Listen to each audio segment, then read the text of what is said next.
Greetings all. Here's our old friend NAD, also called NAD+, or nicotinamide adenine dinucleotide, or niacinamide adenine dinucleotide, or, well, evidently having 7 or 8 names for the same thing is just what we do. On the right-hand side is adenine. On the left is niacinamide, which is also known as nicotinamide. I think the multiple names are because the plant folks called it nicotinic acid.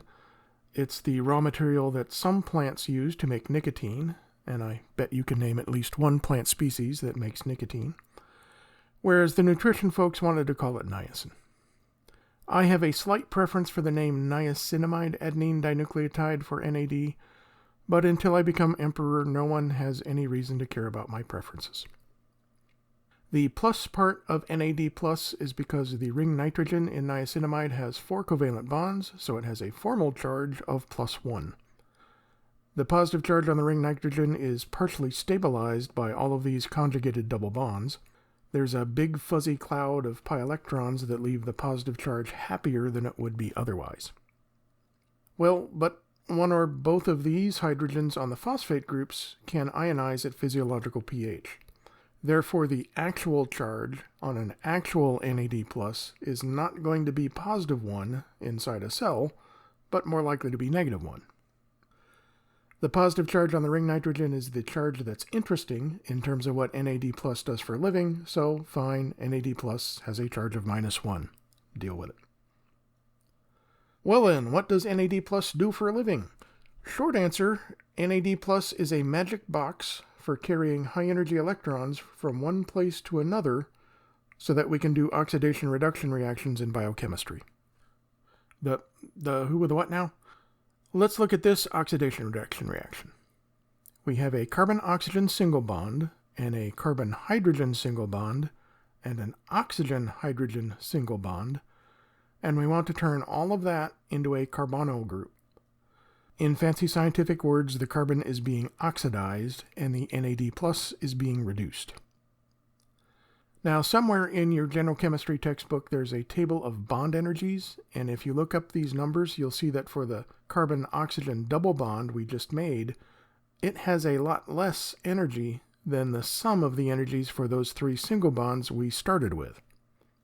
So what we're doing is we're squeezing some of the chemical bond energy out of those 3 single bonds and pouring that potential energy into a pair of high-energy electrons. And here that pair of high-energy electrons is going to make a single covalent bond between this hydrogen atom in NADH and one of the carbon atoms in the nicotinamide ring. Let's look at some structures and focus on the oxidation reaction first. An enzyme is going to make it easier to pull this hydrogen atom off, making a positively charged hydrogen ion and a negative charge on this oxygen. The enzyme is going to push and or pull the negative charge onto the remaining hydrogen over there on the bottom, in the process making a double bond between the carbon and the oxygen, and letting this other hydrogen leave as a negatively charged hydride ion.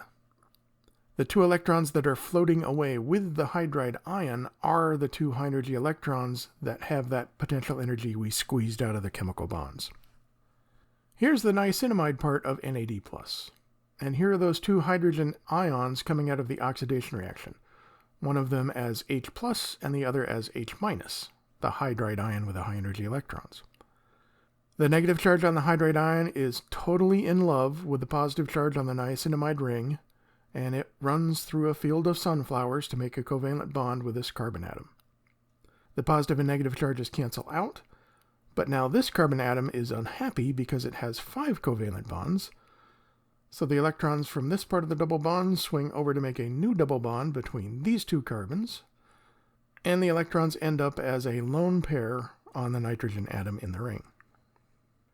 Recall that most oxidation reactions are exergonic, which should make sense because it's the Gibbs energy released by the rapid oxidation of wood that lets us toast marshmallows over a campfire.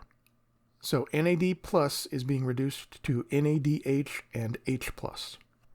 You should probably get used to thinking of NADH and H+ as being one single thing because they're always made together. The 2 high-energy electrons in the NADH plus H+ can then be used in cellular respiration to get nutritional energy out of the cheeseburger we just ate. Or those high-energy electrons can be used if we ever want to do something like reduce a carbonyl group into a carbon with a hydroxyl group, kind of like the opposite of the reaction we showed earlier. And by the way, in photosynthetic plants, you're going to need to do a lot of those reduction reactions to turn carbon dioxide into glucose. But photosynthetic plants also need to do cellular respiration. So they can't use NAD+ as the high-energy electron carrier for both photosynthesis and cellular respiration, because those two metabolic pathways have to be regulated differently.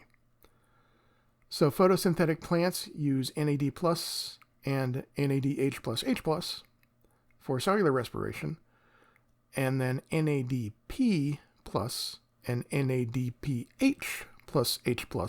for photosynthesis. The good news is the NADP has a P in it, and photosynthesis also has a letter P. The chemical structure of NADP+ may seem extraordinarily similar to the structure of NAD+, because they are extraordinarily similar, but they're different enough for biochemistry to regulate them differently. Okay, that's it for now. Thanks for listening. I'll talk to you later.